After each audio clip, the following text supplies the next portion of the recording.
এক মহিলাসহ 3 অভিযুক্তকে গ্রেপ্তার করে বসিরহাট আদালতে পাঠালো স্বরূপনগর থানার পুলিশ। গতকাল রাত্রে গোপন সংবাদের সূত্র ধরে পুলিশ জানতে পারে সুটিয়া বাজার সংলগ্ন এলাকায় একদল যুবক ডাকাতির উদ্দেশ্যে সমবেত হয়েছে। পুলিশ অভিযানে নামে। পুলিশের সন্ধান বুঝতে পেরে অন্যরা পালিয়ে গেলেও পুলিশ 2 জনকে পাকড়াও করে।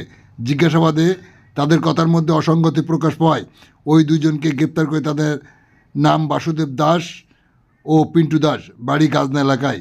সাথে সাথে অবৈধভাবে বাংলাদেশ সীমানা পেরিয়ে দেশে আসার সময় বিতারি বিওপির বিএসএফের জওয়ানরা এক মহিলাকে আটক করে স্বরূপনগর থানার পুলিশের হাতে তুলে দেয়।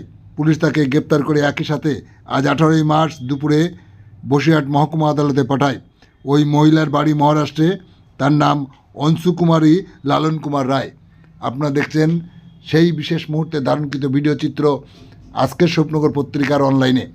আমাদের সাথে থাকুন, দেখতে থাকুন।